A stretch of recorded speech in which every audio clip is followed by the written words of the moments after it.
అయ్యో రేవంత్ అన్న అదేం లేదన్నా.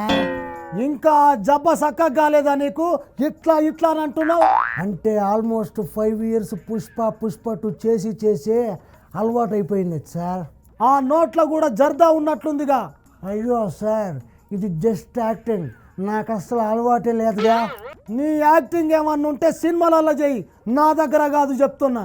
అందుకే కదా సార్ నా యాక్టింగ్కి బెస్ట్ నేషనల్ అవార్డు వచ్చిందే. అప్పటికెళ్ళే నీ కొమ్ములు పెరిగినాయి. నీ మామ చిరంజీవి చూడు ఎంత ఎదిగినా కూడా అణిగి మణిగి ఉంటాడు. ఆయనను చూసి నేర్చుకోవా సార్. ఈ కోటింగ్ అంతా నాకెందుకు ఇస్తున్నారు? ముందు ఎందుకు వచ్చారో అది చెప్పండి సార్. కథ మొత్తం ఎక్కడిదక్కడ అయిపోయింది అనుకుంటే మొన్న గద్దర్ అవార్డ్స్లో వచ్చి మళ్ళా చిచ్చు పెట్టినావు. దేవుడా నేనేం చిచ్చు పెట్టనన్నా? ముందుగాల నాకు ఈ ముచ్చట చెప్పు, ఆ డైలాగ్ ఎందుకు చెప్పినావే? డైలాగ్ చెప్తే తప్పేంటి సార్? డైలాగ్ చెప్పు, తప్పు లేదు కానీ ఎవరిని ఉద్దేశించి ఆ డైలాగ్ చెప్పినావో ముందు అది చెప్పు నాకు. ఏంటన్నా మీరు మాట్లాడేది? ఏదో నోటికి టక్కున వచ్చేసింది చెప్పాను, దాంట్లో తప్పే ఉంది, దాంట్లో తప్పే ఉంది అని అడుగుతున్నా.